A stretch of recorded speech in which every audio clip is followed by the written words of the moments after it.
Moving forward into the sixth important stage of mastering real English fluency, the emphasis now shifts to putting your newly acquired words into actual use as quickly as possible.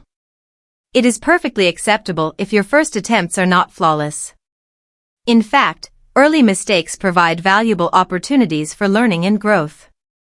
The key is to start using the vocabulary in a variety of natural and engaging ways. Speak the word aloud during conversations with native speakers or fellow learners. Incorporate the new term into dialogues with your teacher or language coach during lessons. Practice writing short stories, journal entries, or even casual social media posts where the word naturally fits. Search for the word online and explore how it is used across different contexts. Try mentally rehearsing sentences that include the new word, talking to yourself during daily routines, or thinking in English when reflecting on your day. Another creative method is to listen for the word in songs, or even better, to invent a simple song of your own that features the vocabulary in a fun and memorable way.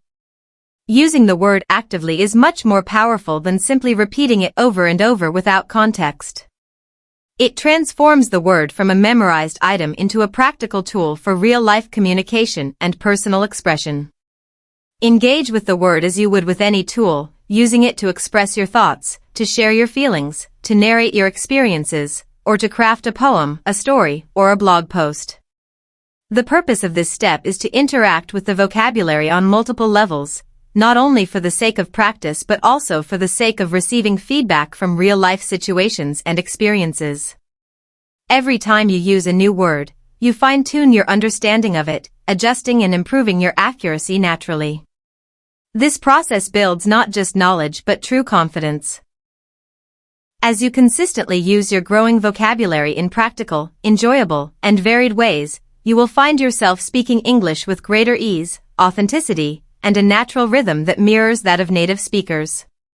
Stay open, stay bold, and treat every opportunity to use a new word as a step forward on your exciting journey toward genuine English fluency.